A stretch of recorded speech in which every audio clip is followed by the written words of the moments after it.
Good morning. ഞാൻ just എന്നെ ഒന്ന് സെൽഫ് ഇൻട്രൊഡ്യൂസ് ചെയ്തിട്ട് സ്റ്റാർട്ട് ചെയ്യാം. എൻ്റെ പേര് അഞ്ജലി കൃഷ്ണൻ. ഞാൻ ഫിസിയോതെറാപ്പിസ്റ്റാണ്. അത് കഴിഞ്ഞിട്ട് MPH ശ്രീചിത്രയിൽ നിന്ന് എടുത്തു.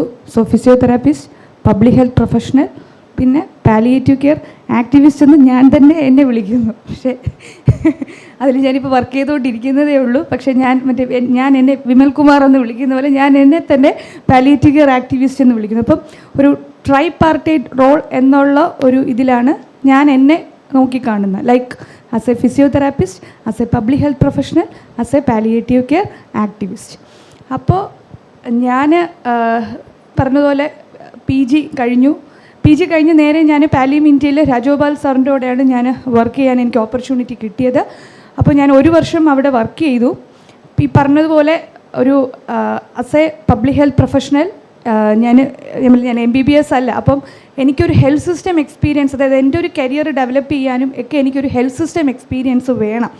അപ്പം as A physiotherapist and public health professional എനിക്കറിയില്ല എത്രത്തോളം എനിക്ക് ആ ഒരു ഓപ്പർച്യൂണിറ്റി കിട്ടും എന്നുള്ളത്. അപ്പോൾ ഞാൻ പാലിയം ഇന്ത്യയിൽ ഒരു 1.5 വർഷത്തോളം വർക്ക് ചെയ്തു. ആ സമയത്താണ് എനിക്ക് SHSRC state health system resort centre എന്ന് പറഞ്ഞൊരു health and family welfare government of കേരളയുടെ ഒരു റിസർച്ച് ഇൻസ്റ്റിറ്റ്യൂട്ടാണ്. മെയിൻലി നമ്മളവിടെ പോളിസി മേക്കിങ്ങിനുള്ള റിസർച്ചും അതുപോലെ HPSR കൈൻഡ് ഓഫ് റിസർച്ചൊക്കെ ചെയ്യുന്ന ഒരു ഇൻസ്റ്റിറ്റ്യൂഷനാണ്. അപ്പോൾ അവിടെ വർക്ക് ചെയ്തു ഒരു 6 വർഷം. കാരണം ഹെൽത്ത് സിസ്റ്റം എക്സ്പീരിയൻസ് വേണം എന്നുള്ള ഇതിൽ അങ്ങനെ വർക്ക് ചെയ്തു. അപ്പോൾ അവിടെ വർക്ക് ചെയ്തപ്പോഴും ഈ പറഞ്ഞതുപോലെ നമ്മൾ റിസർച്ച് പ്രപ്പോസൽസ് എഴുതാറുണ്ട്. അപ്പോൾ എവിടെയൊക്കെയോ പ്രപ്പോസൽ എഴുതുമ്പോൾ അവിടെയൊക്കെ സ്ട്രോക്കും പാലിയേറ്റീവ് കെയറൊക്കെ എന്നെ കുറേ പേര് കളിയാക്കിയിട്ടുമുണ്ട്. അഞ്ജലി പ്രപ്പോസൽ എഴുതിയാൽ എവിടെയെങ്കിലുമൊക്കെ ഒരു സ്ട്രോക്കും പാലിയേറ്റീവ് കെയറൊക്കെ വരുന്നത്. പക്ഷേ അത് ഈ പറഞ്ഞതുപോലെ അത് വന്നു പോകുന്നതാണ്. ലൈക്ക് എവിടെയെങ്കിലുമൊക്കെ ഒരു കമ്പോണൻറ്റ് അത് വരും.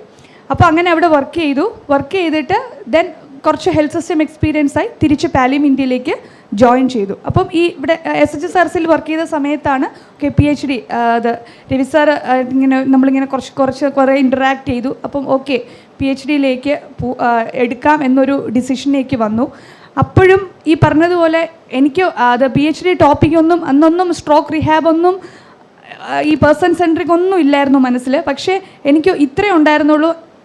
ഞാൻ PhD ടോപ്പിക്ക് ചെയ്യുമ്പോൾ അവിടെ ഒരു ഫിസിയോതെറാപ്പിസ്റ്റിൻ്റെ ഒരു ഇൻപുട്ട് വേണം, പബ്ലിക് ഹെൽത്ത് പ്രൊഫഷണലിൻ്റെ ഇൻപുട്ട് വേണം, ആസ് എ വുമൺ ആ ഒരു ഇൻപുട്ട് വേണം, അതിൻ്റെ കൂടെ ഒരു പാലിയേറ്റീവ് കെയർ ആക്ടിവിസ്റ്റ് എന്നുള്ള ഒരു ഇൻപുട്ട് വേണം. അപ്പം എൻ്റെ റീഡിങ്സും ഞാൻ സമയത്ത് ചെയ്ത റിസർച്ചിനെല്ലാം ഈ ഒരു പാക്കേജ് ലൈക്ക് ഈ ഒരു ഇതുമായിട്ട് ബന്ധപ്പെട്ടാണ് ഞാൻ വായിച്ച് നമ്മൾ സെൽഫ് റിഫ്ലക്റ്റ് ചെയ്യുമല്ലോ. അപ്പോൾ അതെല്ലാം ഈ ഒരു ആംഗിളിൽ കൂടെ ചിന്തിച്ചാണ് ഫൈനലി ഈ person centred approach four stroke എന്ന ആ ഒരു ഏരിയ ഓഫ് ഇൻട്രസ്റ്റ് ഉള്ളതാണ്. പക്ഷേ എനിക്കിപ്പം വായിച്ചു വന്നപ്പോൾ എനിക്ക് മനസ്സിലായത് actually speaking the whole neurological rehabilitation, neurological condition മാത്രമല്ല ഏതൊരു ഏരിയയിലും നമ്മളൊരു പേഷ്യൻറ്റിനൊരു പേഴ്സണാക്കി തന്നെയാണ് നമ്മൾ കണ്ട് നമ്മൾ അവർക്ക് വേണ്ട കാര്യങ്ങൾ ചെയ്തു കൊടുക്കേണ്ടെന്നുള്ളൊരിതാണ് ഇപ്പം മനസ്സിലായിരിക്കുന്നത്. സോ ഇപ്പം ജസ്റ്റ് നമുക്ക് സ്റ്റാർട്ട് ചെയ്യാം. അപ്പോൾ ഇതാണ് ഞാൻ. പിന്നെ ഒരു മോളുണ്ട്. മോളുടെ പേര് ഏക, UKGയിൽ പഠിക്കുന്നു. ഹസ്ബൻഡ് ഫിസിയോതെറാപ്പിസ്റ്റാണ്.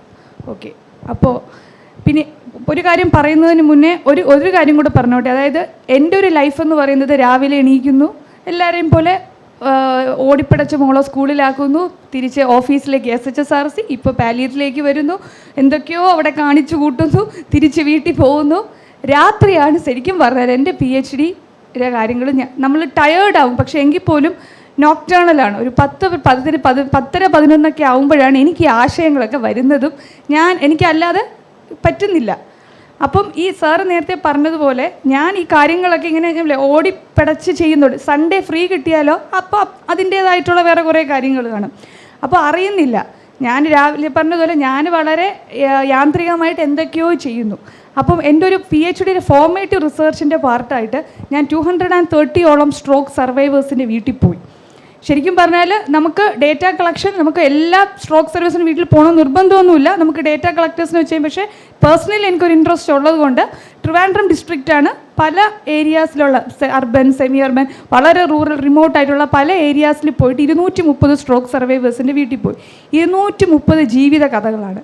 അതിന് ശേഷമാണ് ശരിക്കും പറഞ്ഞാൽ ഈ റീഡിങ്സും എൻ്റെ ഈ പേഴ്സണൽ എക്സ്പീരിയൻസും വെച്ചിട്ട് ഞാൻ ഈ രാത്രി വർക്ക് ചെയ്യുമ്പോഴും ഞാൻ എന്നെ തന്നെ എൻ്റെ ബോഡി ലൈക്ക് ഞാൻ ശരിക്കും പറഞ്ഞാൽ ആസ് എ പേഴ്സൺ ഞാൻ എന്നെ സ്നേഹിച്ചു തുടങ്ങിയത്. ശരിക്കും പറഞ്ഞാൽ മറ്റേത് അങ്ങനെയല്ല, എന്തൊക്കെയോ ഞാൻ ചെയ്തു കൂട്ടുന്നു. പക്ഷേ അതിന് ശേഷമാണ് ശരിക്കും ആ ഒരു അറിയില്ല കേട്ടോ, ഇനി രാത്രി ഉറക്കമില്ലാത്തതുകൊണ്ട് സ്ട്രോക്ക് വരുമോ എന്നുള്ള ഭയം കാരണമാണോ എന്ന് അറിയില്ല. അതുകൊണ്ട് കേട്ടോ, ഉള്ളത് പറയാം. കാരണം ഒത്തിരി patients night duty like over duty ചെയ്തു, നൈറ്റ് ഡ്യൂട്ടി ചെയ്തു, സ്ട്രെസ്സാണ്, ഉറക്കമില്ല, ഇങ്ങനെ ഒരുപാട് പേര് സ്ട്രോക്ക് പേഷ്യൻസ് കഥ പറഞ്ഞതിൽ. അപ്പോൾ ആ ഒരു ഭയവും എന്നിലുണ്ട്. അതും കൂടെ കൊണ്ടായിരിക്കാം ഞാൻ എൻ്റെ ബോഡീനെ മനസ്സിലാക്കുകയും ഈ പറഞ്ഞ സാറ് നേരത്തെ പറഞ്ഞതുപോലെ നമ്മൾ ഈ ചായ കുടിക്കുന്നു, അതായത് കൈ അല്ലേ, ആ ഒരു ഇതൊക്കെ ഞാൻ ചിന്തിച്ച് തുടങ്ങിയത്. പിന്നെ അധികം നീട്ടുന്നില്ല, ഞാൻ തുടങ്ങുവാണ്. അപ്പോൾ ജസ്റ്റ് ഞാൻ ചോദിക്കട്ടെ, ഇപ്പം നമ്മുടെ മുന്നേ ഒരു പേഷ്യൻ്റ് എന്ന് പറയുന്നത് ഒരു പേഴ്സൺ, ഒരു വ്യക്തി, അസുഖം ആയിട്ടൊരു വ്യക്തി വരുന്നു, റിവ്യൂവിന് വരികയോ എന്തും ആവാം. നമ്മൾ സാധാരണ ആസ് എ ഡോക്ടർ നമ്മൾ എങ്ങനെയായിരിക്കും നമ്മൾ സംസാരിക്കുന്നത്? അച്ഛാ എനിക്കറിയില്ല കേട്ടോ, അറിഞ്ഞൂടെങ്കിൽ പറഞ്ഞു തരണേ. എൻ്റെ ഒരു ഇത് വെച്ചിട്ട് അച്ഛാ എങ്ങനെയുണ്ട് അച്ഛാ, കാരണം എൻ്റെ ഫാദറിനും സ്ട്രോക്ക് വന്നു. ഇതെല്ലാം ആലോചിച്ച് നോക്കണേ, ടോപ്പിക് എടുത്തതിന് ശേഷമാണ് നമ്മളിങ്ങനെ ഞങ്ങൾ ഫ്രണ്ട്സ് ഇങ്ങനെ ചേർന്ന് പറഞ്ഞ് കളിയാക്കും. പക്ഷെ നമ്മുടെ ചില ടോപ്പിക്സ് നമ്മൾ എടുക്കുമ്പോൾ നമ്മുടെ ലൈഫിൽ അതുമായിട്ട് ബന്ധപ്പെട്ട് എന്തോ ചില കാര്യങ്ങൾ സംഭവിക്കും. അപ്പോൾ ഞങ്ങളിങ്ങനെ കളിക്കുകയാണെങ്കിലും ഞങ്ങളത് പറയാറുണ്ട്. അപ്പം ഞങ്ങൾ രണ്ടുപേർക്കും സ്ട്രോക്ക്. അപ്പോൾ അവരുടെ കൂടെ ഫുൾ ഞാൻ നിന്നു. അവർക്ക് ഈ പറഞ്ഞതുപോലെ എന്നെ കൊണ്ട് ചെയ്യാൻ പറ്റുന്ന കാര്യങ്ങൾ ഞാൻ ചെയ്തു കൊടുത്തു. നമ്മൾ റിവ്യൂവിനൊക്കെ പോകുമ്പോൾ സാധാരണ ഡോക്ടർ എന്താ ചോദിക്കുന്നത്, അച്ഛാ എങ്ങനെയുണ്ട്, എന്ത് തോന്നുന്നു ഇപ്പോൾ, അല്ലേ, അമ്മ എങ്ങനെയുണ്ട്, ഇങ്ങനെയല്ലേ നമ്മൾ സംസാരിക്കുന്നത്, ഇങ്ങനെ ആയിരിക്കുമല്ലോ നമ്മൾ തുടങ്ങുന്നത്. അപ്പോൾ ചില സമയത്ത് ഓക്കെ, അപ്പം അച്ഛൻ അല്ലെങ്കിൽ അമ്മ ഒരു റിപ്ലൈ കൊടുക്കും, അല്ലേ, ഇപ്പം കുഴപ്പമില്ല, അങ്ങനെയൊക്കെ പറയും. അത് കഴിഞ്ഞിട്ട് എന്തായിരിക്കും, കൈ ഒന്ന് പൊക്കി നോക്കി എങ്ങനെയുണ്ട്, എന്തൊക്കെ ചെയ്യാൻ പറ്റുന്നു, കാര്യങ്ങളൊക്കെ ചെയ്യാൻ പറ്റുന്നുണ്ടോ എന്ന് നമ്മൾ ഒരു 1-2 സെൻറ്റൻസിൽ നമ്മളത് ചോദിച്ചിട്ട്, അപ്പം നമ്മൾ വിചാരിക്കുന്ന പേഷ്യൻ്റ് അല്ലെങ്കിൽ ആ വ്യക്തി ഓക്കെ ആണ്. അപ്പോൾ അവിടെയാണ് ഞാനൊരു വെൽബീയിങ് എന്നൊരു കൺസെപ്റ്റിലേക്ക്, അപ്പോൾ ഞാൻ എൻ്റെ PhD ജേർണി സ്റ്റാർട്ട് ചെയ്ത് ശരിക്കും പറഞ്ഞാൽ 1 വർഷം എടുത്തു വെൽബീയിങ് മാത്രം ഞാൻ വായിച്ചു പഠിക്കാൻ. പിന്നെ സാറിന് അറിയാം, കറക്റ്റ് 1 വർഷമാണ്. അതായത് ഇതെങ്ങനെ തുടങ്ങണം, ഈ സ്ട്രോക്ക് റിഹാബ് എന്ന് മാത്രമേ മനസ്സിലുള്ളൂ. എങ്ങനെ ഇത് തുടങ്ങണം എന്നുള്ളത് ഭയങ്കര ബ്ലാങ്ക് ആയിരുന്നു. എവിടെന്നെങ്കിലും തുടങ്ങിയാലല്ലേ സ്ട്രോക്ക് റിഹാബിലേക്ക് എത്തത്തുള്ളൂ. അപ്പോൾ അങ്ങനെയാണ് ശരിക്കും വെൽബീയിങ് എന്നൊരു കൺസെപ്റ്റിലേക്ക് ഞാൻ വന്നത്. അപ്പോൾ ഞാൻ ജസ്റ്റ് വെറുതെ ഒന്ന് ചോദിക്കുകയാണ്, നമ്മുടെ വെൽബീയിങ് എന്താണ്? ഇപ്പം എൻ്റെ അടുത്ത് ചോദിക്കുകയാണ്, ഞാനിപ്പം വെൽബീയിങ്ങിലാണോ? ഞാൻ സ്വന്തമായിട്ട് നമ്മൾ ചോദിച്ചാൽ നമുക്ക് എന്തായിരിക്കും തോന്നുന്നത്? വാട്ട് കൈൻഡ് ഓഫ് എങ്ങനെയായിരിക്കും നമ്മുടെ വെൽബീയിങ് നമ്മൾ ഡിഫൈൻ ചെയ്യുന്നത്? ജസ്റ്റ് ഒരു 1-2 ആൻസേഴ്സ് മതി, സമയം കുറവുമാലും 1-2 ആൻസേഴ്സ്. ഞാൻ എങ്ങനെയായിരിക്കും നമ്മുടെ വെൽബീയിങ് എങ്ങനെയായിരിക്കും ഡിഫൈൻ ചെയ്യുന്നത്? ജസ്റ്റ് പെട്ടെന്ന്. സാർ ഇപ്പോൾ വഴക്ക് പറയും, സമയമായെന്ന് പറയും. അതുകൊണ്ട് പെട്ടെന്ന് വെൽബീയിങ് ജസ്റ്റ് ഒരു ക്യൂരിയോസിറ്റി കൊണ്ടാണ് ഞാൻ ചോദിക്കുന്നത്, എന്താണ് നമ്മുടെ വെൽബീയിങ്? നോർമലായിട്ടുള്ള ഒരവസ്ഥ, ഓക്കെ, അസുഖമില്ലാത്തൊരവസ്ഥ. അതെവിടെ ഒരു WHO ഡെഫിനിഷനിലേക്കൊക്കെ പോകുന്നുണ്ട്. ശരി, അടുത്തത് എന്തോ? ഓക്കെ, ഞാൻ എന്താണോ അല്ലേ, അതിൽ ഞാൻ ഓക്കെ ആണ് അല്ലേ? ഓക്കെ, ശരി. ഇനി ഈ വെൽബീയിങ്ങിനെ നമുക്ക് ഏതെങ്കിലും കമ്പാർട്ട്മെൻ്റായിട്ട് ക്ലാസിഫൈ ചെയ്യാൻ പറ്റുമോ? ഇപ്പം ഞാൻ ഓക്കെയാണ്, ഏതൊക്കെ ഡയമെൻഷനിൽ ഞാൻ ഓക്കെ ആണെന്ന് നമുക്ക് പറയാൻ പറ്റും? അതാണ് പിന്നെ ലൈക്ക് അങ്ങനെ എന്തെങ്കിലും ഫിസിക്കൽ എന്ന് പറയുമ്പോൾ എന്താണ്? എനിക്ക് വേദനയൊന്നുമില്ല, അല്ലെ എനിക്ക് പ്രത്യേകിച്ച് റെസ്ട്രിക്ഷൻസ് ഒന്നുമില്ല, എൻ്റെ കൈ പൊക്കാൻ പറ്റുന്നു, കാല് പൊക്കാൻ പറ്റുന്നു, ഒരു കുഴപ്പമില്ല. Physical wellbeing. അടുത്ത ഡയമെൻഷൻ സൈക്കോളജിക്കൽ. അതിലെന്തായിരിക്കും? ലൈക്ക് എന്താണ്, ഒരു പോസിറ്റീവ് മൈൻഡ് സെറ്റാണോ ഉദ്ദേശിക്കുന്നത്? ഹാപ്പിനെസ്. ഓക്കെ, അടുത്തത് സോഷ്യൽ. അതിന് മുന്നേ ഇമോഷണൽ വെൽബീയിങ് ഉണ്ടോ അതോ സൈക്കോളജിക്കൽ? എനിക്കറിയില്ല, സൈക്കോളജിസ്റ്റും സൈക്കാട്രിസ്റ്റ് സാറൊക്കെ ഉണ്ട്, എനിക്കറിയില്ല സൈക്കോളജിസ്റ്റ് വെൽബീയിങ്ങും ഇമോഷണൽ വെൽബീയിങ്ങും സെയിം ആണോ, രണ്ടാണോ എന്നുള്ളത്. എക്സ്പ്രഷൻസ് അല്ലേ സാർ, നമ്മൾ എക്സ്പ്രസ് ചെയ്യുന്നത്. Okay, next. Okay, psychological, emotional. അടുത്ത വെൽബീയിങ് സോഷ്യൽ. അതെന്തായിരിക്കും സോഷ്യൽ വെൽബീയിങ്ങിൽ ഉദ്ദേശിക്കുന്നത്? Interactions, relationships. ഓക്കെ, അടുത്ത വെൽബീയിങ് എക്കണോമിക്, കാശ്, പൈസ. ശരി, അത് ഞാൻ കൂടുതൽ പോകുന്നില്ല. അടുത്ത wellbeing spiritual wellbeing. Spiritual wellbeing എന്താണ്? അത് 1-2 സെൻറ്റൻസ് ആരെങ്കിലും ഒന്ന് പറയാമോ? കാരണം പലർക്കും പല ഡെഫിനിഷൻസാണ് സ്പിരിച്വൽ. രാജഗോപാൽ സാറിൻ്റെ ക്ലാസ് കേൾക്കുമ്പോൾ അത് സാറ് നമ്മളെ വേറൊരു ലോകത്തേക്ക് കൊണ്ടു, പക്ഷെ നമുക്ക് അറിയില്ല ലൈക്ക് എന്താണ് ആ സ്പിരിച്വൽ വെൽബീയിങ് എന്നുള്ളത്. Value. Okay sir, okay. Purpose അല്ലേ, വാല്യൂ, പർപ്പസ്, അങ്ങനെയൊക്കെ ഉള്ളൊരു ഇത് സ്പിരിച്വൽ. ഇനി ഏതെങ്കിലും വെൽബീങ് വിട്ടുപോയോ നമ്മൾ? ഒക്കുപേഷണൽ വെൽബീങ് ഇല്ലേ? ഒക്കുപേഷണൽ നമുക്ക് വേണ്ടേ? വർക്ക് സാറ്റിസ്ഫാക്ഷൻ നമുക്ക് ആ ഒരു വേണ്ടേ? Occupational wellbeing. ശരി, ഇനി ഏതെങ്കിലും വിട്ടുപോയോ? ഇനി ഒരു വെൽബീങ് കൂടെ എൻ്റെ മനസ്സിലുണ്ട്, എൻവയോൺമെൻറ്റൽ വെൽബീങ്. ലൈക്ക് നമ്മുടെ കോണ്ടെക്സ്റ്റ്, നമ്മുടെ ചുറ്റുപാട്, ഇതെല്ലാം. അപ്പം നമ്മളപ്പം ഓക്കെ അല്ലേ, ഡിസീസ് കണ്ടീഷനൊന്നും ഇല്ലാത്ത അവസ്ഥ, നമ്മുടെ ഹാപ്പിനെസ്, ഇതിൽ നിന്നൊക്കെയാണ് നമ്മൾ തുടങ്ങിയത്. അപ്പോൾ ഇത് നമ്മൾ കമ്പാർട്ട്മെൻറ്റലൈസ് ചെയ്താൽ actually physical, psychological, emotional, social, spiritual, environmental, occupational, ഇങ്ങനെ ഡിഫറെൻറ്റ് കൈൻഡ്സ് ഓഫ് വെൽബീയിങ് ഉണ്ട്. ഇനി അടുത്തൊരു പോയിൻ്റ്, ഏതെങ്കിലും ഒരു, ഇപ്പോൾ ഫോർ എക്സാമ്പിൾ എനിക്ക് സത്യം പറഞ്ഞാൽ എനിക്ക് ഫീവർ, ഡയറിയൊക്കെ ആയിട്ടാണ് ഞാൻ ഇവിടെ വന്നിരിക്കുന്നത്. കാരണം എനിക്ക് 2 ആഴ്ച കൊണ്ട് എനിക്ക് വയ്യ. അപ്പോൾ എൻ്റെ ഫിസിക്കൽ വെൽബീയിങ് മൊത്തത്തിൽ പോയി. ഓക്കെ, ഞാൻ കുറേ സമയം എനിക്ക് നിൽക്കുമ്പോൾ ചിലപ്പോൾ ഒരു കുറച്ച് ക്ഷീണം, ഇപ്പോൾ കുറച്ച് ബെറ്ററാണ്. പക്ഷേ അപ്പോൾ എൻ്റെ ഫിസിക്കൽ, എനിക്ക് ഒത്തിരി ഫിസിക്കൽ റെസ്ട്രിക്ഷൻസ്, എനിക്ക് പെയിൻ അല്ലെങ്കിൽ എന്താണ് നമ്മുടെ ഫെറ്റീഗ്, അപ്പോൾ ഇങ്ങനത്തെ കുറേ കാര്യങ്ങളുണ്ട്. എൻ്റെ ഫിസിക്കൽ വെൽബീയിങ് പോയി. അപ്പോൾ ഞാൻ നേരത്തെ നമ്മൾ പറഞ്ഞ മറ്റ് വെൽബീയിങ് ഓക്കെ ആണോ? ഞാൻ ഇമോഷണലി ഞാൻ ഒട്ടും ഇപ്പോൾ ഓക്കെ അല്ല. ഞാൻ ഒക്കുപേഷണലിയും ഞാൻ ഇപ്പോൾ ഓക്കെ അല്ല. സ്പിരിച്വലി ഞാൻ വെൽബീയിങ് ഞാൻ എന്താണ് കുറച്ച്. അപ്പോൾ നമ്മുടെ ഒരു കമ്പാർട്ട്മെൻറ്റ് അല്ലെങ്കിൽ ഒരു അല്ലെങ്കിൽ എന്താണ് ഒരു കമ്പോണൻ്റ് ഓഫ് വെൽബീയിങ് പ്രശ്നമായാൽ മറ്റ് ഡയമെൻഷൻസും നമ്മളെ അഫക്റ്റ് ആവും. അപ്പോൾ ഈ ഫീവർ, ഡയറി എന്ന് പറഞ്ഞാൽ ചെറിയൊരു പ്രശ്നം കൊണ്ട് ഇത്രയും ആണെങ്കിൽ, സ്ട്രോക്ക് വന്ന ഒരു വ്യക്തിക്ക് ഓൾറെഡി സ്ട്രോക്ക് വരുമ്പോൾ അയാളുടെ കോഗ്നിറ്റീവ് അങ്ങനത്തെ പ്രശ്നങ്ങളൊക്കെ വന്നു കഴിഞ്ഞാൽ നമ്മളൊന്ന് ആലോചിച്ച് നോക്കിയേ. നമുക്ക് നമ്മുടെ മുന്നേ ഒരു പേഷ്യൻ്റ് വരുമ്പോൾ, അതാണ് ഇപ്പം കൈ പൊക്കാൻ പറ്റുന്നുണ്ടോ, കാല് പൊക്കാൻ പറ്റുന്നുണ്ടോ, നിങ്ങൾക്ക് ഇത് ചെയ്യാൻ പറ്റുന്നുണ്ടോ, സംസാരിച്ച് നോക്കിക്കേ. ഇതിലപ്പുറത്തേക്ക് അപ്പം നമ്മൾ ഇൻ്റർപ്രറ്റ് ചെയ്യുന്ന എന്താണ്? ഓക്കെ, പേഷ്യൻ്റ് ഓക്കെയാണ്, വെൽബീയിങ് കുഴപ്പമില്ല എന്ന്. പക്ഷേ അവരുടെ നമുക്ക് ഈ പറഞ്ഞതുപോലെ നമ്മുടെ ഒ പിയിൽ അല്ലെങ്കിൽ ഇരിക്കുമ്പോൾ നമുക്ക് ടൈം എന്നുള്ളത് ഭയങ്കര ഒരു ഫാക്ടറാണ്. പക്ഷേ എങ്കിൽ പോലും നമ്മളവിടെ അയാളുടെ പോസ്റ്റ് സ്ട്രോക്ക് ലൈഫ് എന്താണെന്നുള്ളത് അറിയാനൊരു ശ്രമം നമ്മൾ നടത്തണം. ഈ 1, 2, 3 ക്വസ്റ്റ്യൻസിലേക്ക് ചുരുങ്ങാതെ അയാളുടെ മറ്റ് ഡയമെൻഷൻസ് ഓഫ് വെൽബീയിങ്. ബിക്കോസ് നമ്മൾ തിയറട്ടിക്കലി നമ്മൾ നോക്കിയാലും തിയറട്ടിക്കലി നമ്മൾ നോക്കിയാലും വെൽബീയിങ്ങിൽ ഈ ഒരുപാട് ഡയമെൻഷൻസ് ഉണ്ട്. They are inter related. അതുപോലെ തന്നെ നമുക്ക് ചില വെൽബീയിങ് നമുക്ക് ക്വാണ്ടിഫൈ ചെയ്യാൻ പറ്റും, ചിലത് നമുക്ക് ക്വാണ്ടിഫൈ ചെയ്യാൻ പറ്റില്ല. ഇറ്റ്സ് ലൈക്ക് നമ്മൾ ഫീൽ ചെയ്ത് മനസ്സിലാക്കി എടുക്കേണ്ട ഒരു കാര്യമാണ്. അപ്പോൾ അതിനാണ് ഒബ്ജക്റ്റീവ് വെൽബീയിങ് എന്ന് പറയും, സബ്ജക്റ്റീവ് വെൽബീയിങ്. ഇപ്പം ഇങ്ങനെ ഡിഫറെൻറ്റ് കൈൻഡ്സ് ഓഫ് ഭയങ്കര ഇൻട്രസ്റ്റിംഗ് ആണ്. നമ്മൾ വെൽബീയിങ് തിയറീസും വെൽബീയിങ് കൺസെപ്റ്റ്സ് ഒക്കെ നമ്മൾ നോക്കിക്കഴിഞ്ഞാൽ ഒത്തിരി ഇൻട്രസ്റ്റിംഗ് ഉള്ളത്. ഇപ്പോൾ ഇതിൽ ഒരു 2 തിയറി, നമ്മുടെ ഹിഡോണിസം, യൂഡേമോണിസം കേട്ടിട്ടുണ്ടോ? ഹിഡോണിസം എന്ന് വെച്ചാൽ ഒന്നുമില്ല, പ്ലഷർ, അതാ avoidance of pain, maximising pleasure, ഇതാണ് ഹിഡോണിസം. യൂഡേമോണിസം എന്താണ്? സിമ്പിളായിട്ട് പറഞ്ഞാൽ അത് കുറച്ചുകൂടെ സബ്ജക്റ്റീവാണ്. നമ്മുടെ ലൈഫ് സാറ്റിസ്ഫാക്ഷൻ അല്ലെങ്കിൽ എന്താണ്, നമുക്ക് ലൈക്ക് അത് നമ്മുടെ പർപ്പസ് ഫുൾഫിൽ ആവുന്ന, അല്ലെങ്കിൽ നമ്മുടെ അത് തരുന്ന ഒരു വെൽബീയിങ് ഉണ്ട്. It's A subjective wellbeing. അപ്പം ഫ്രീ സമയം കിട്ടുമ്പോൾ ഈ ഡിന്നറിൻ്റെയൊക്കെ ബുക്സൊക്കെ ഒന്ന് വായിച്ചുകൊണ്ട്, അല്ലെങ്കിൽ വെൽബീയിങ് തിയറീസും വെൽബീയിങ് കൺസെപ്ച്വലൈസേഷൻസൊക്കെ ഭയങ്കര ഇൻട്രസ്റ്റിംഗ് ആണ്. നമ്മൾ അതൊക്കെ വായിക്കുമ്പോൾ ശരിക്കും നമ്മുടെ വെൽബീയിങ്ങിനെ തന്നെ ശരിക്കും നമ്മളൊന്ന് ആലോചിച്ച് പോകും. ഞാൻ വെൽബീയിങ്ങിലാണ്. അപ്പം നമ്മുടെ WHO ഡെഫിനിഷൻ പറഞ്ഞു, അതിലും പറഞ്ഞിട്ടുണ്ടല്ലേ വെൽബീയിങ്. പക്ഷേ ഇത്രയും എന്താണ് ബ്രോഡ്, അല്ലെങ്കിൽ ഇത്രയും ഡയമെൻഷൻ ആയിട്ട് ഇതുണ്ടോ എന്നുള്ളത് നമ്മളത് വായിച്ച തിയറീസ് വായിച്ചാലേ നമുക്കത് മനസ്സിലാവത്തുള്ളൂ.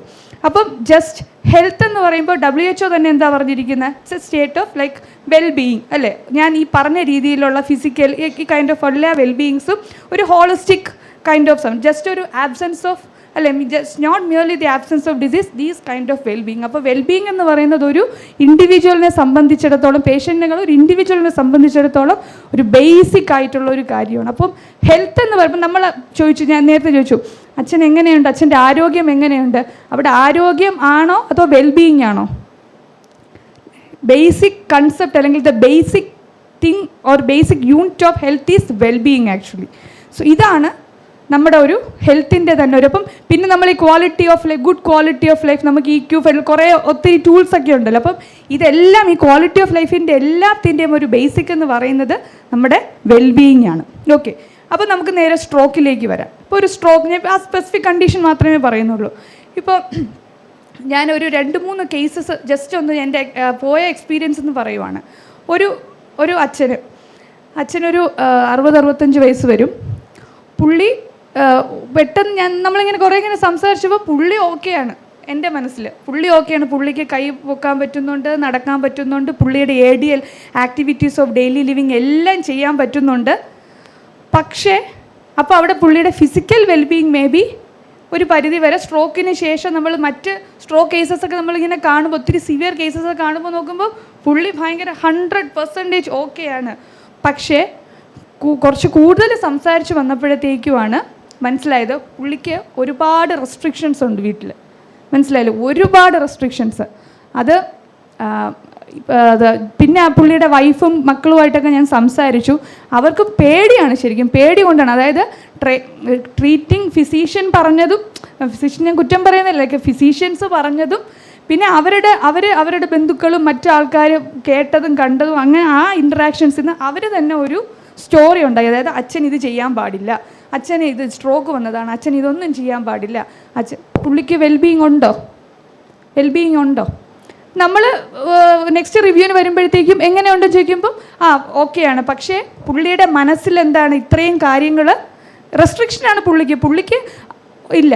ഇനി വേറൊന്ന് പുള്ളിയുടെ മെയിൻ ഒരു വിഷമം ഉണ്ടായിരുന്നത് ഞാനിപ്പോൾ ഓക്കെ ഇല്ല. ഞങ്ങളുടെ ട്രിവാൻഡ്രത്ത് കുറച്ചൊരു റൂറൽ ഏരിയയാണ്. അവിടെ നെടിയകാല എന്നൊരു സ്ഥലമുണ്ട്. അപ്പം അത് ഇൻ്റർവ്യൂവിൽ ഞാൻ നെടിയകാല ജംഗ്ഷനിൽ പോകുമ്പോൾ എനിക്ക് ശശി ഇങ്ങനെ കുറച്ച് ചേട്ടന്മാരെ പേരൊക്കെ പറഞ്ഞിട്ടുണ്ട്. അവരെന്നും എനിക്ക് കാണാൻ പോകാൻ പറ്റുന്നില്ല. ഇതാണ് പുള്ളിയുടെ വിഷമം. അവിടെ വീട്ടിൽ നിന്ന് എത്ര ഒരു 1/2 കിലോമീറ്റർ അത്രയേ ഉള്ളൂ. അതായത് നടക്കാൻ പോകാൻ പറ്റുന്നില്ല. കാരണം വീട്ടുകാരുടെ ഇതെന്താണ് പേടിയാണ്. പക്ഷേ പുള്ളിക്ക് ഇടയ്ക്ക് അങ്ങനെ തലകറക്കം അങ്ങനത്തെ ഒരു പ്രശ്നവും ഇല്ല. പക്ഷേ വീട്ടുകാർ പറയുന്നത് ഇനി അടുത്ത് വീണ്ടും ഒരു സ്ട്രോക്ക് വന്നാൽ അല്ലെങ്കിൽ ഇനി അവിടെ വഴിക്കെങ്ങാനും വന്ന് വീണ് കഴിഞ്ഞാൽ ഞങ്ങൾക്ക് പാടാണ്. ഇത് വെച്ചിട്ട് പുള്ളിക്ക് ഫുൾ റെസ്ട്രിക്ഷൻ. അപ്പോൾ പുള്ളി പറയുന്നതാണ് എന്നെ കണ്ടാൽ എന്താണ് എനിക്ക് വേറെ പ്രശ്നമൊന്നും നിങ്ങൾക്ക് മോക്ക് തോന്നില്ല. പക്ഷേ എൻ്റെ ഇപ്പോഴത്തെ ജീവിതം എന്ന് പറയുന്നത് കിടക്കും, TV കാണും, ഭക്ഷണത്തിൻ്റെ സമയമാകുമ്പോൾ മരുമോള് വന്ന് വിളിക്കുക, അച്ഛാ ഫുഡ് കഴിക്കാം, പോകുന്നു, കഴിക്കുന്നു, വീണ്ടും കിടക്കുന്നു. ഇങ്ങനെയാണ് പുള്ളിയുടെ ജീവിതം, ഒരു റൊട്ടീൻ. അപ്പം നമ്മൾ അവിടെ ലൈഫ് സ്പേസ് എന്നൊരു കോൺസെപ്റ്റ് പറയുകയാണ്. എല്ലാവർക്കും ലൈഫ് സ്പേസ് ഉണ്ട്. നമ്മുടെയൊക്കെ ഇപ്പം നമ്മൾ വർക്ക് ചെയ്തുകൊണ്ടിരിക്കുന്നു, നമ്മളിപ്പം പ്രൊഫഷണലി അല്ലെങ്കിൽ നമ്മൾ ഭയങ്കര ആക്റ്റീവായിട്ട് നിൽക്കുന്ന നമ്മുടെ ലൈഫ് സ്പേസ് ഭയങ്കര ബ്രോഡാണ് അല്ലേ? ആലോചിച്ച് നോക്കിയാൽ നമ്മുടെ ലൈഫ് സ്പേസ് ഒന്നുമില്ല.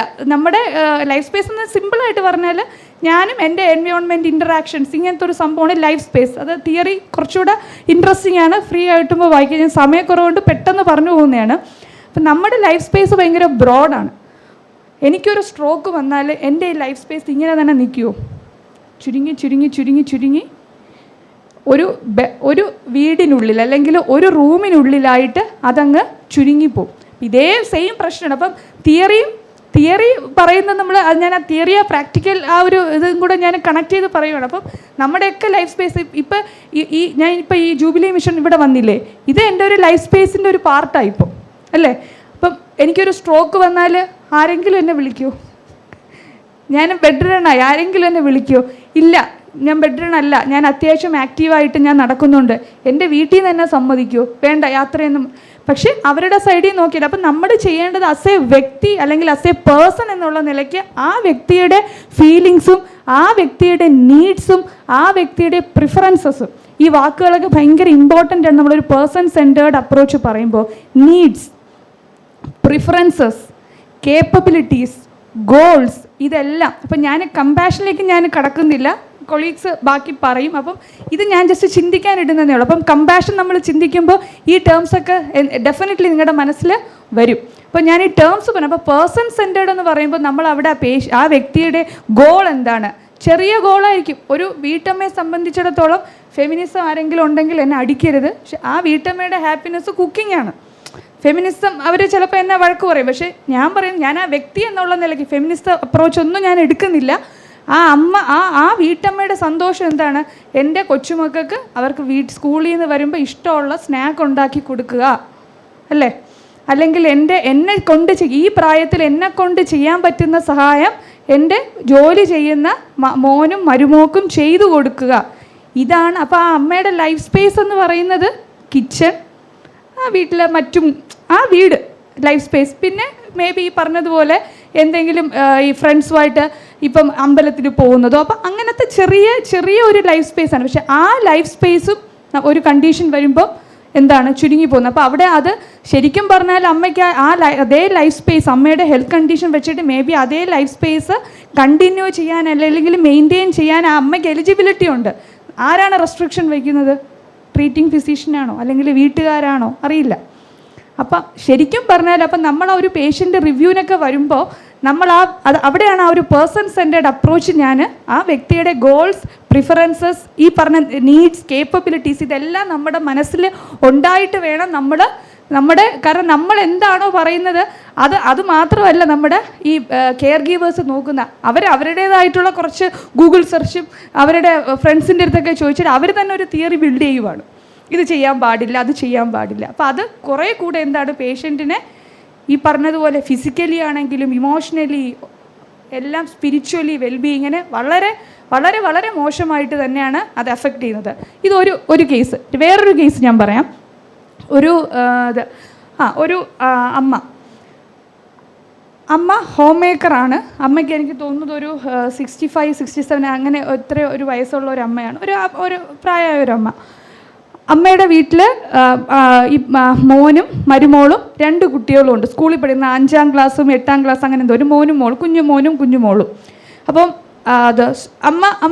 അമ്മയുടെ ഇഷ്ടം എന്ന് വെച്ചാൽ ഇച്ചിരി മരുമോളും അമ്മയമ്മയും ঝগടയാന്ന് തോന്നുന്നു. സംസാരത്തിൽ നിന്ന് എനിക്ക് മനസ്സിലായത് മരുമോൾ ചെയ്തു തരുന്ന അമ്മയ്ക്ക് ഇഷ്ടമല്ല. ഓക്കെ, അപ്പം അമ്മ പറയുവാണ് ഞാൻ തന്നെ സ്വന്തമായിട്ട് ചെയ്യണം, എനിക്ക് വേറെ ആരും ചെയ്യുന്നത്, പ്രത്യേകിച്ച് അവൾ തരുന്നത്. കുറച്ച് ഞങ്ങൾ വളരെ, അതായത് ഇത് ആദ്യമേ ഒന്നും സംസാരിച്ചില്ല കേട്ടോ, നമ്മൾ കുറച്ച് സമയം ഇങ്ങനെ സംസാരിച്ചൊരു റാപ്പോ ബിൽഡ് ചെയ്തിട്ടാണ് അമ്മ പതിയെ റിവീൽ ചെയ്യുന്നത്. പിന്നെ അവിടെ ആരും ഇല്ലായിരുന്നു, മോനുണ്ടായിരുന്നു.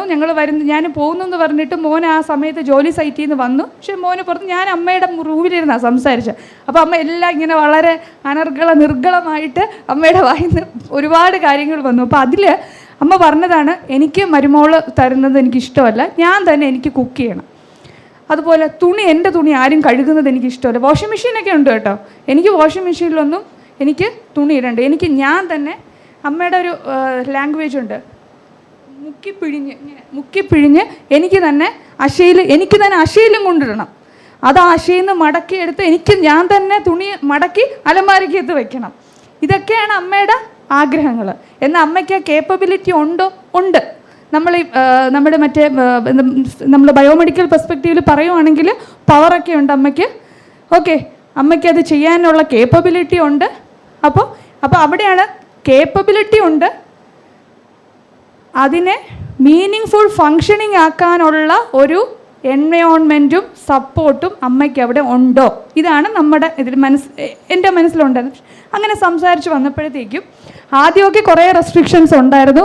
പിന്നെ അമ്മ കുറച്ച്, എനിക്ക് തോന്നുന്നത് ചില അമ്മമാരെ ഇങ്ങനെ ആഗ്രഹങ്ങളൊക്കെ ഇങ്ങനെ മൂടി വയ്ക്കുമല്ലോ. പക്ഷെ അമ്മ ചോദിച്ച്, ഇതെൻ്റെ അവകാശമാണ് എന്നുള്ള രീതിയിൽ ചോദിച്ചു, എനിക്ക് ഇന്നത് ചെയ്യണം, എടാ നീ എനിക്കിത് ചെയ്തതാ, എനിക്ക് ഇന്നത് ചെയ്യണം എന്ന് അമ്മ കുറച്ചുകൂടെ എക്സ്പ്രസീവായിട്ട് അമ്മ പറയുന്ന ഒരു ക്യാരക്ടറും കൂടെ ആയതുകൊണ്ടാവാം അമ്മ എന്ത് ചെയ്തു, മോൻ്റെ അടുത്ത് മരുമോളുടെ അടുത്ത് പറഞ്ഞു, എനിക്ക് ഇന്ന കാര്യങ്ങൾ ചെയ്യണം.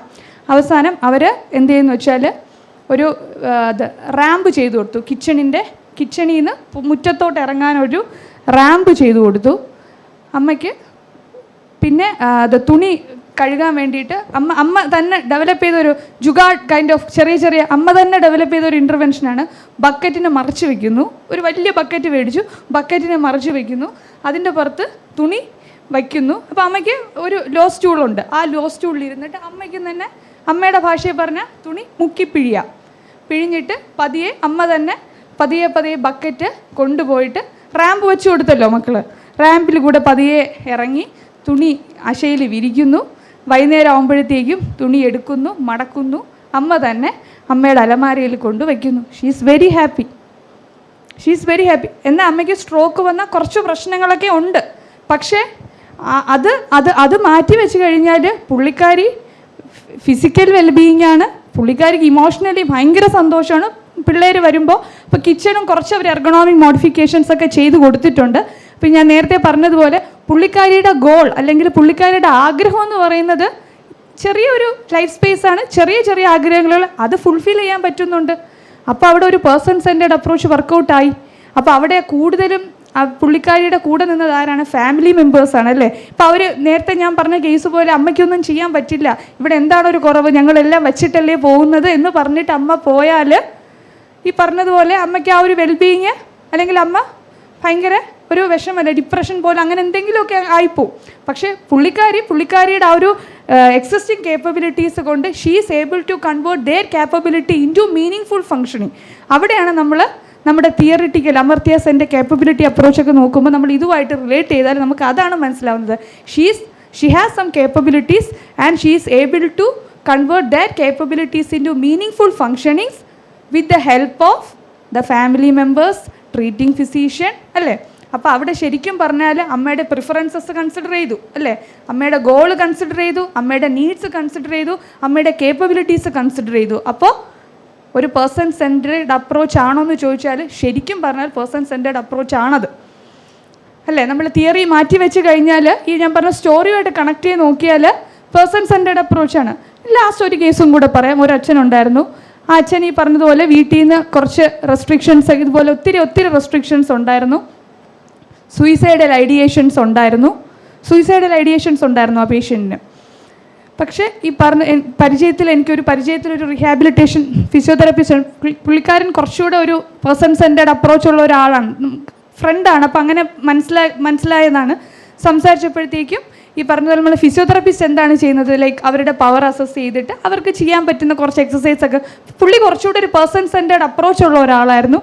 നൗ ആ വീട്ടുകാരത് പറഞ്ഞ് മനസ്സിലാക്കി, പേഷ്യൻ്റ് ഭയങ്കര ഹാപ്പിയാണ്. ലാസ്റ്റ് ഒരു കേസും കൂടെ പറയുവാണ്. ഒരു അമ്മ ഈ പറഞ്ഞതുപോലെ അമ്മ ഓക്കെയാണ്, വേറെ കുഴപ്പമൊന്നുമില്ല. എന്നിട്ട് സർക്കംഡക്ഷൻ ഗേറ്റ് ഇതൊന്നുമില്ല, അമ്മ വളരെ നന്നായിട്ട് നടക്കുന്നു, കാര്യങ്ങളൊക്കെ അമ്മയുടെ കാര്യങ്ങൾ ADL അമ്മ തന്നെ ചെയ്യുന്നു. പക്ഷേ വീട്ടിൽ ആരും കാണത്തില്ല, എല്ലാവരും ജോലിക്ക് പോകുന്നു. ഇവരെന്ത് ചെയ്യുമെന്ന് വെച്ചാൽ കിച്ചൺ പൂട്ടിയിട്ട് പോകും. കിച്ചണില്ലേ, നമ്മുടെ കിച്ചൺ പുറത്തു നിന്ന് ലോക്ക് ചെയ്തിട്ട് പോകും.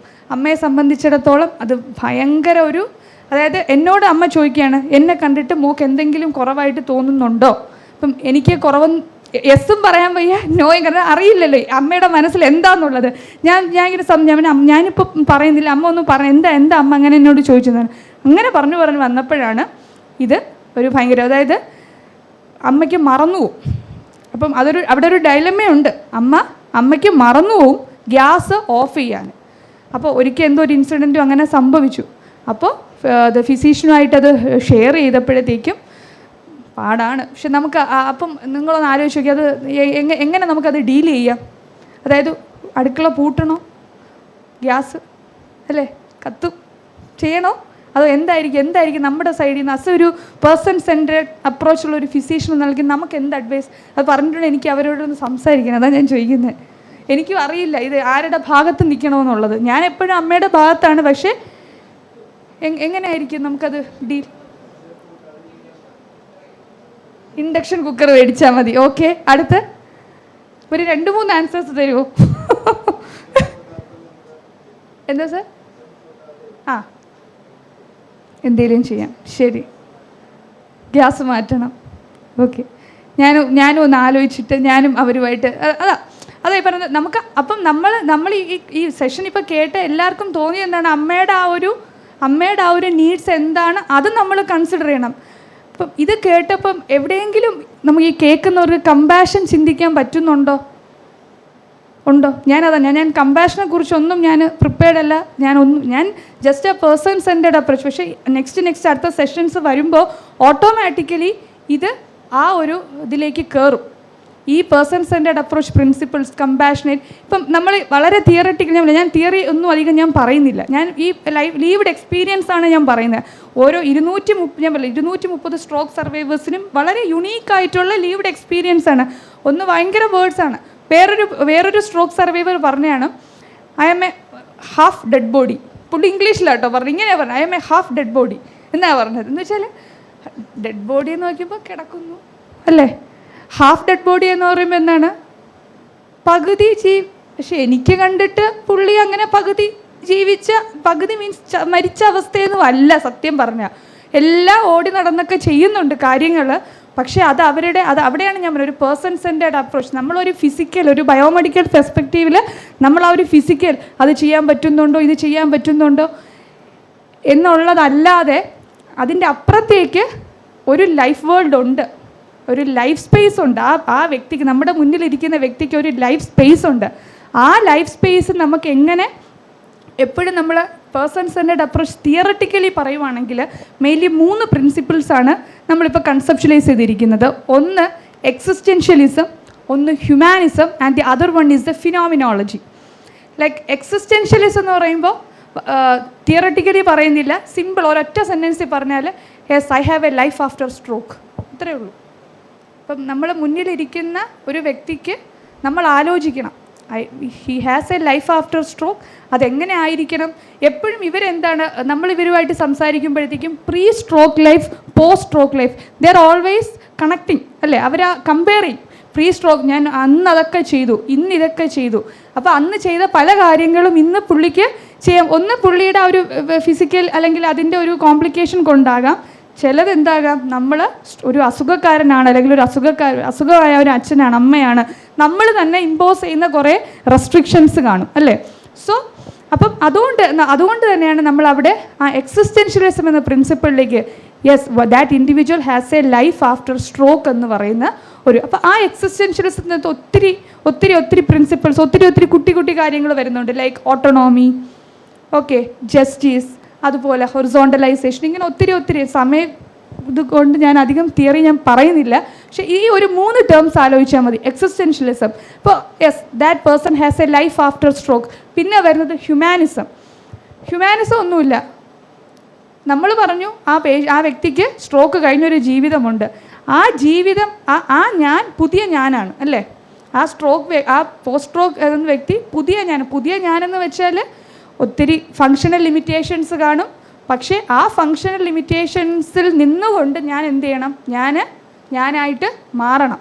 അതിന് നമുക്ക് അവിടെയാണ് നമ്മുടെ കേപ്പബിലിറ്റി അപ്രോച്ച്. ഞാൻ നേരത്തെ പറഞ്ഞതുപോലെ എന്താണ് ആ കേപ്പബിലിറ്റി എന്ന് മനസ്സിലാക്കിയിട്ട് ഓക്കെ ഇന്ന കേപ്പബിലിറ്റീസ് ഉണ്ട് ചെയ്യാം എന്നുള്ളതല്ല, ആ കേപ്പബിലിറ്റീസിനെ മീനിങ് ഫുൾ ഫങ്ഷൻ ആക്കാൻ പറ്റുന്ന എൻവയോൺമെൻറ്റൽ ലൈക്ക് ലൈഫ് സ്പേസ് ഉണ്ടോ അല്ലെങ്കിൽ കണ്ടക്ച്വൽ ഫാക്ടേഴ്സ് ഉണ്ടോ എന്നുള്ളതും കൂടെ നമ്മൾ മനസ്സിലാക്കണം.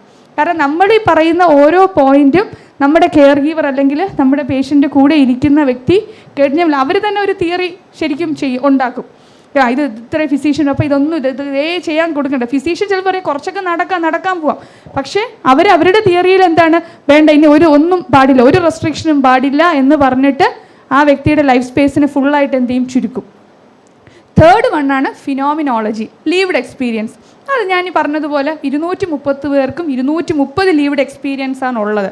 അപ്പോൾ നമ്മൾ എന്ത് ചെയ്യുക, നമ്മൾ ഒരു പേഷ്യൻ്റ് അല്ലെങ്കിൽ ഒരു ഇൻഡിവിജ്വൽ വരുമ്പോൾ സ്ട്രോക്ക് വന്ന എല്ലാവർക്കും ഇതാണ് എന്ന് നമ്മൾ വളരെ കണ്ണടച്ച് ബ്ലൈൻഡായിട്ട് പറയാതെ ഓരോ വ്യക്തികൾക്കും ഓരോ ജീവിത സാഹചര്യങ്ങളായിരിക്കും, ഓരോ കേപ്പബിലിറ്റി ആയിരിക്കും, ഓരോ തരത്തിലുള്ള ലിമിറ്റേഷൻസൊക്കെ ആയിരിക്കും. അപ്പോൾ അത് മനസ്സിലാക്കിയിട്ട് എന്ത് ചെയ്യുക, വളരെ യുണീക്കായിട്ട് നമ്മൾ പ്രീ കൺസെപ്ഷൻസ് ഒന്നും ഇല്ലാതെ തന്നെ എന്ത് ചെയ്യുക, വിത്തൗട്ട് എനി പ്രീ കൺസെപ്ഷൻസ് നമ്മൾ അവർക്ക് വേണ്ട ഇൻ്റർവെൻഷൻ കൊടുക്കുക. ആൻഡ് ഓൾസോ പേഴ്സൺ സെൻറ്റർഡ് റീഹാബിലിറ്റേഷൻ അപ്രോച്ചിൽ വേണ്ട ഒരു മെയിൻ കാര്യം, നമ്മുടെ ഇൻ്റർവെൻഷൻ അല്ലെങ്കിൽ നമ്മുടെ ആ ഒരു റീഹാബിലിറ്റേഷൻ നമ്മൾ ഇത് ചെയ്യുമ്പോൾ ഫാമിലി മെമ്പേഴ്സിനും പേഷ്യൻറ്റിനും തുല്യ പ്രാധാന്യം കൊടുത്ത് വേണം നമ്മൾ ഓരോ ഇൻ്റർവെൻഷൻ. നമ്മുടെ ഗോൾ സെറ്റിംഗ് ഭയങ്കര ഇമ്പോർട്ടൻ്റ് ആണ് ഈ പേഴ്സൺ സെൻറ്റേർഡ് അപ്രോച്ചിൽ. നമ്മുടെ ഗോൾ സെറ്റിംഗ് എങ്ങനെയായിരിക്കണം, ഞാൻ നേരത്തെ പറഞ്ഞതുപോലെ capability into meaning full functioning, അത് മനസ്സിൽ വെച്ചിട്ടായിരിക്കണം നമ്മുടെ ഗോൾ സെറ്റിംഗ് ചെയ്യേണ്ടത്. അപ്പോൾ ആ ഗോൾ സെറ്റിങ്ങിലും നമ്മൾ ഈ പറഞ്ഞതുപോലെ without any pre conceptions every individual has their own unique needs, their own unique preferences മനസ്സിലാക്കിയിട്ടാണ് നമ്മൾ ഗോൾ സെറ്റിങ്ങും ചെയ്യേണ്ടത്. അപ്പോൾ ഡെഫിനറ്റ്ലി നമുക്കതിൻ്റെ ഔട്ട്കം നമ്മൾ ശരിക്കും പറഞ്ഞാൽ നമ്മളൊരു പേഴ്സൺ സെൻറ്റേർഡ് അപ്രോച്ച് നമ്മൾ കൊടുക്കുകയാണെങ്കിൽ നമ്മൾ ടെക്സ്റ്റ് ബുക്സിലൊന്നും ഇല്ലാത്ത രീതിയിലുള്ള ഔട്ട്കം നമുക്ക് ഭയങ്കരമായിട്ട് നമുക്ക് റിഫ്ലക്റ്റ് ചെയ്യും ശരിക്കും പേഷ്യൻ്റെ സൈഡിൽ നിന്നും അതുപോലെ തന്നെ ഫാമിലി മെമ്പേഴ്സിൻ്റെ സൈഡിൽ നിന്നും. ഇപ്പം ഞാൻ ഈ സ്ട്രോക്ക് എൻ്റെ PhD ടോപ്പിക് ആയതുകൊണ്ടാണ് ഞാൻ സ്ട്രോക്ക് കാരണം എനിക്ക് ആ ഒരു എക്സ്പീരിയൻസേ ഉള്ളൂ സ്ട്രോക്ക്. പക്ഷേ അങ്ങനെയല്ല, ലൈക്ക് എവരി കണ്ടീഷനും നമുക്ക് എന്താണ് ഒരു പേഴ്സൺ സെൻറ്റേർഡ് അപ്രോച്ച് വേണം. ലാസ്റ്റ് ഒരു സ്റ്റോറി പറഞ്ഞിട്ട് ഞാൻ സ്റ്റോപ്പ് ചെയ്യുവാണ്. അതായത് ഇത് ഒരു പേഷ്യൻ്റ് നമ്മുടെ ഞാൻ പാലിയം ഇന്ത്യയിൽ വർക്ക് ചെയ്യുന്നത്. പാലിയം ഇന്ത്യയിലെ ഒരു അമ്മയാണ്. അമ്മയ്ക്ക് സ്റ്റേജ് 4 മെറ്റാസ്റ്റാറ്റ് ക്യാൻസർ ആയിരുന്നു. അമ്മ ഒരു വീട്ടമ്മയാണ്, പഠിച്ചിട്ടൊന്നുമില്ല. അമ്മ മുന്നേ അത് കൊച്ചിലെ മഠത്തിലൊക്കെ നിന്ന് പഠിച്ച് അപ്പോൾ അങ്ങനെ സ്കൂളിലൊക്കെ പോയിട്ടുണ്ടെങ്കിൽ അങ്ങനെ എഡ്യൂക്കേഷൻ അങ്ങനെ കണ്ടിന്യൂ ചെയ്യാനുള്ള ഒരു സാഹചര്യമൊന്നും അമ്മയ്ക്ക് ഇല്ലായിരുന്നു. അപ്പം അമ്മയുടെ ഇത് അറിഞ്ഞിട്ട് ഒരു ചേട്ടൻ വന്നു, കല്യാണം കഴിച്ചു. അദ്ദേഹം ഒരു ഓട്ടോ ഡ്രൈവറായിരുന്നു. വളരെ നല്ല ദാമ്പത്യ ജീവിതം, 2 മക്കളുണ്ട്, വളരെ നല്ല ലൈഫായിട്ട് പൊയ്ക്കൊണ്ടിരിക്കുന്നു. അപ്പോഴത്തേക്കുമാണ് അമ്മയ്ക്ക് പെട്ടെന്ന് കുറച്ച് സിംറ്റംസ് കുറച്ച് വൈഷമ്യങ്ങളൊക്കെ ഉണ്ടായിരുന്നു. പൊതുവേ സ്ത്രീകൾ അങ്ങനെയാണല്ലോ, മാക്സിമം ഒന്നും മിണ്ടത്തില്ല. അപ്പോൾ അതുപോലെ ആയിരുന്നു അമ്മ. ലാസ്റ്റ് കുറച്ച് ഇതായപ്പോഴത്തേക്കുമാണ് അമ്മ പറഞ്ഞത്. പക്ഷെ നമുക്കത് ചെയ്യാൻ പറ്റിയില്ല. സ്റ്റേജ് 4 ആയിപ്പോയി. അങ്ങനെ അമ്മയ്ക്ക് കീമോ സ്റ്റാർട്ട് ചെയ്തു. അപ്പം കീമോ സ്റ്റാർട്ട് ചെയ്തു. ഒരു ദിവസം കീമോ എടുത്തപ്പോൾ തന്നെ ഭയങ്കര വീക്കായിട്ട് ഒട്ടും പുള്ളിക്കാരിക്ക് പറ്റുന്നില്ല. കീമോ അടുത്ത സെഷൻ കണ്ടിന്യൂ ചെയ്യാൻ ഒരു സൈക്കിളൊക്കെ കംപ്ലീറ്റ് ചെയ്തു. പക്ഷെ നെക്സ്റ്റ് ഇത് ചെയ്യാൻ പറ്റുന്നില്ല. അങ്ങനെ പെയിനും ഒക്കെ ആയിട്ട് വന്നു, പാലിയത്തിലേക്ക് വന്നു. അപ്പം ഞാൻ അവിടെ റീജോയിൻ ചെയ്ത സമയമായിരുന്നു. അപ്പം ഞാൻ വന്നപ്പോൾ ഒരു ഓട്ടോയിൽ ഒരു ഹസ്ബൻഡ് കൊണ്ടുവരുവാണ്, മോനും മോളും ഒക്കെ ഉണ്ട്, വരുവാണ്. അമ്മ വന്നപ്പം ഇങ്ങനെയാണ് അമ്മ വന്നത്. തലയൊക്കെ ഇങ്ങനെ കുമ്പിട്ട്. എന്തുകൊണ്ടാണ്? വേറെ കുഴപ്പമൊന്നുമില്ല അമ്മയ്ക്ക്, തലയൊക്കെ വേറെ പ്രശ്നമൊന്നുമില്ല, കഴുത്തിനൊന്നും പ്രശ്നമില്ല. എന്തുകൊണ്ടായിരിക്കും അമ്മ വന്നത്? വേദന, പെയിൻ കൊണ്ടാണ് അമ്മ ഇങ്ങനെ കൈയും ഒക്കെ ഇങ്ങനെ ചുരുണ്ട് ഇങ്ങനെയാണ് വന്നത്. ഒരു ഐ തിങ്ക് ഒരാഴ്ച അവിടെ ഉണ്ടായിരുന്നു. അപ്പം ഒരു 6th ഡേ ഒക്കെ ആയപ്പോഴത്തേക്കും അപ്പം അമ്മ പറയുന്നുണ്ടായിരുന്നു, അമ്മ ആരൊക്കെയോ വന്ന് ചോദിക്കുന്നുണ്ട്, അമ്മ എങ്ങനെയുണ്ട്, എന്തൊക്കെയോ ആരൊക്കെയോ സംസാരിക്കുന്നുണ്ട്. അവരുടെ ഫേസ് ഒന്നും അമ്മയ്ക്ക് കാണാൻ പറ്റുന്നില്ല. അമ്മയ്ക്ക് വേദന ഉണ്ട്. ഇപ്പോൾ ഫിസിക്കലി മാത്രമല്ല, ഇമോഷണലി, സ്പിരിച്വലി അങ്ങനെ. കാരണം സ്പിരിച്വലി എന്താണെന്ന് വെച്ചാൽ അമ്മയുടെ ഒരു ലൈഫിലെ പർപ്പസ് എന്തായിരുന്നു? പിള്ളേരെ നല്ല വളർത്തിക്കൊണ്ടുവരിക, അവരുടെ മോൻ്റെ കല്യാണമൊക്കെ ഭയങ്കര സ്വപ്നമായിരുന്നു കേട്ടോ. അപ്പോൾ അതൊക്കെയാണ് അമ്മയുടെ ടെൻഷൻ. അത് കാണാൻ പറ്റുമോ എന്ന് ഉറപ്പിച്ച് വെച്ചിരിക്കുവാണ്, കാണാൻ പറ്റുമോ എന്നുള്ളതൊക്കെ ഒരു ഭയങ്കര ടെൻഷനായിരുന്നു. അപ്പം നമ്മുടെ പാലിയം ഇന്ത്യയിലും കുറച്ച് വോളണ്ടിയേഴ്സൊക്കെ, നല്ലൊരു ടീം ഓഫ് വോളണ്ടിയേഴ്സ് ഉണ്ട്. അപ്പോൾ അതിൽ ഒരു ആൻറ്റി ഉണ്ട്. അപ്പോൾ ആൻറ്റിയെ പോലും സംസാരിക്കുന്നുണ്ട്, പക്ഷെ അമ്മയ്ക്ക് മുഖത്ത് നോക്കാൻ വയ്യ. പതിയെ പെയിൻ ഇങ്ങനെ ഡിസ്ട്രസ്സിങ് സിംറ്റംസ് റിലീവായി തുടങ്ങി. ഒരു ദിവസം അമ്മ പറഞ്ഞു, എനിക്ക് രാജഗോപാൽ സാറിനെ ഒന്ന് കണ്ടാൽ കൊള്ളാമെന്നുണ്ടെന്ന് പറഞ്ഞു. അപ്പോൾ ഓക്കെ. അപ്പം എനിക്കൊരു മീറ്റിംഗ് ഷെഡ്യൂൾ ചെയ്തിട്ടുണ്ടായിരുന്നു. അപ്പം സാറിന് കിട്ടാൻ കുറച്ച് പാടാണ്, ശരിയാണ്. അപ്പം സാർ പറഞ്ഞു, ഞാനൊരു പേഷ്യൻ്റ് ഒന്ന് കണ്ടിട്ട് വരട്ടെ. അപ്പം സാറിൻ്റെ കൂടെ നമ്മൾ ഭയങ്കര നമുക്ക് വേറെ തന്നെ ഒരു എക്സ്പീരിയൻസ് ആണ് ശരിക്കും. അപ്പോൾ ഞാൻ പറഞ്ഞു, സാർ ഓക്കെ, ഞാൻ പെർമിഷൻ, സാർ ഞാനും കൂടെ ഒന്ന് വന്നോട്ടെ, ഒരു പേഴ്സണലി എന്തെങ്കിലും അങ്ങനെ സംസാരിക്കുന്നുണ്ട് എങ്കിലും ഞാനങ്ങ് മാറാം, വിത്ത് യുവർ പെർമിഷൻ ഞാൻ വന്നോട്ടെ. അപ്പോൾ സാർ ചോദിച്ചു, ഓക്കെ വരാൻ പറഞ്ഞു. അപ്പോൾ പോയി കണ്ടതും പെട്ടെന്ന് ആ അമ്മ ചെയ്തത് ബൈബിൾ എടുത്തു. ഭയങ്കര നല്ല വിശ്വാസമാണ്. ബൈബിൾ എടുത്തിട്ട് എനിക്കറിയില്ല കേട്ടോ, എന്തോ ഒരു വാചകം അമ്മ വായിച്ചു, അതെനിക്കറിയില്ല കറക്റ്റായിട്ട്. വായിച്ചിട്ട് ബൈബിൾ അടച്ചിട്ട് സാറിൻ്റെ കൈ പിടിച്ചു.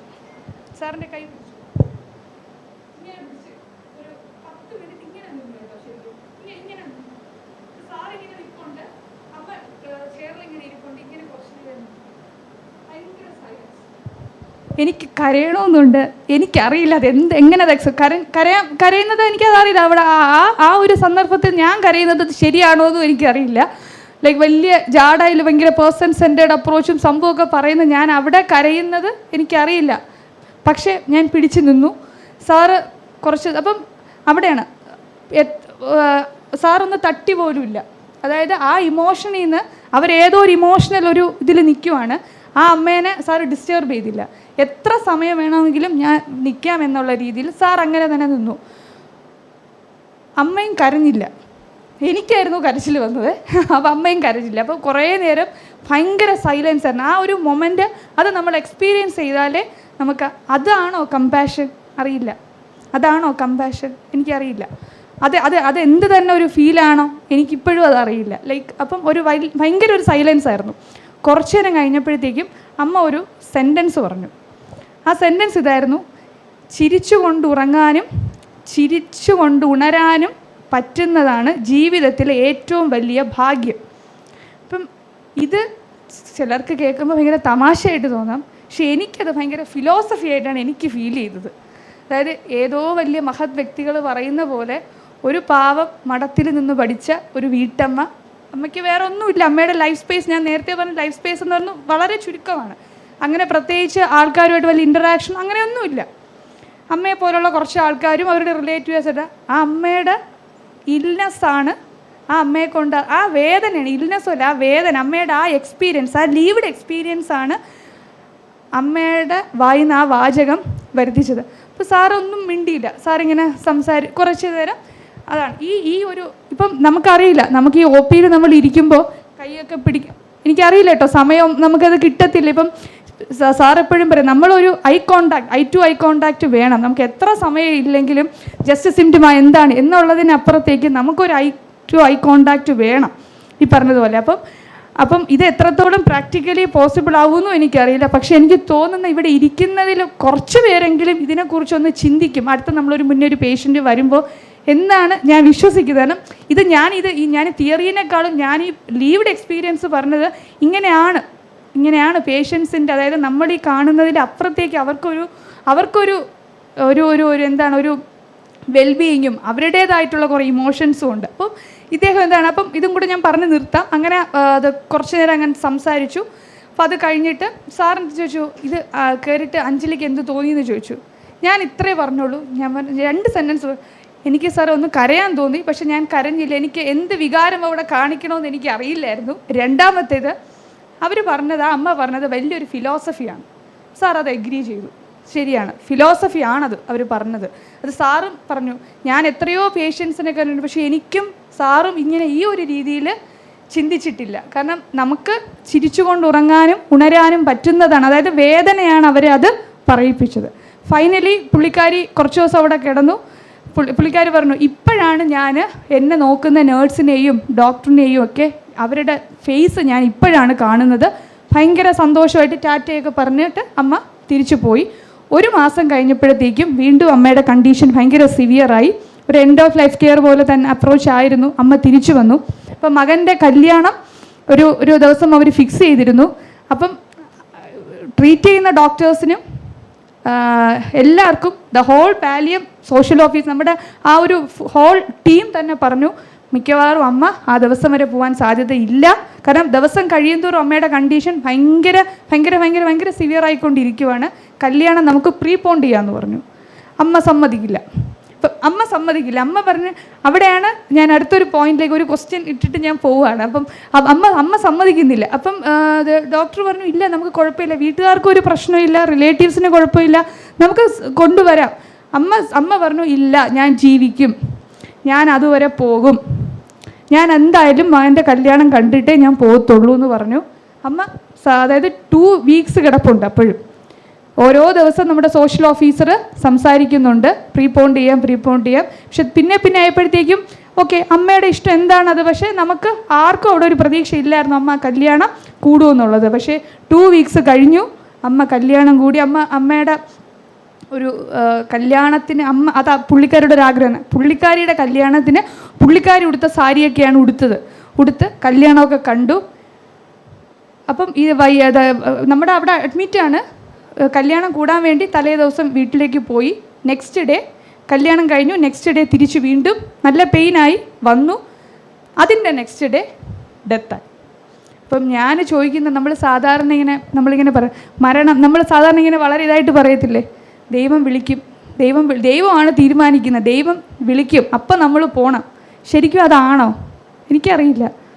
ദൈവവും കൂടെ വിചാരിച്ചിരുന്നോ ലൈക്ക് കണ്ടിട്ട് പോയാൽ മതി? അതോ അമ്മയുടെ ആ ഒരു വിൽ പവർ അല്ലെങ്കിൽ അമ്മയുടെ ആ ഒരു ഇതാണോ ലൈക്ക് അത് കണ്ടിട്ടേ ഞാൻ പോവുള്ളൂ? അപ്പോൾ പുള്ളിക്കാരി അത് പറയുന്നുണ്ട്, ഇല്ല ഞാനത് കാണും, എന്തായാലും കാണുന്നത്. പുള്ളിക്കാരി വളരെ കോൺഫിഡൻ്റ് ആയിട്ട് പറയുന്നുണ്ട്. അപ്പോൾ ആ കോൺഫിഡൻസ് പുള്ളിക്കാരിക്ക് വന്നത് പുള്ളിക്കാരിക്ക് തന്നെ ഇൻറ്റേർണലി ഉള്ള ഒരു ഇതായിരിക്കാം.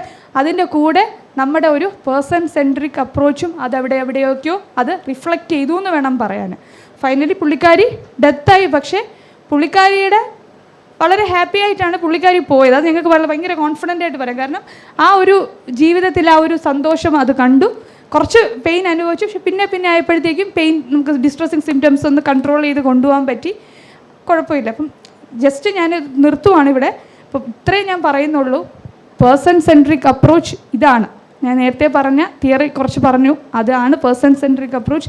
അവിടെ നമുക്ക് കമ്പാഷൻ വരുന്നുണ്ടോ? ഇപ്പോൾ നെക്സ്റ്റ് സെഷൻസ് വരുമ്പോഴത്തേക്കും നിങ്ങളത് മനസ്സിൽ ജസ്റ്റ് ഒന്ന് ആലോചിക്കുക. അവിടെ എവിടെയാണ്, എങ്ങനെ നമുക്ക് ഒരു പേഴ്സൺ സെൻട്രിക് അപ്രോച്ചിൽ നമുക്ക് നമ്മുടെ മുന്നിലിരിക്കുന്ന ഇൻഡിവിജ്വലിനെ നമുക്ക് ട്രീറ്റ് ചെയ്യാം, അല്ലെങ്കിൽ നമുക്ക് എങ്ങനെ അവർക്ക് വേണ്ട കാര്യങ്ങൾ നമുക്ക് ചെയ്തു കൊടുക്കാം എന്നുള്ളത് വിത്ത് the help of, with the full involvement of family members also എന്നുള്ളത് ചിന്തിക്കുക. Okay, thank you.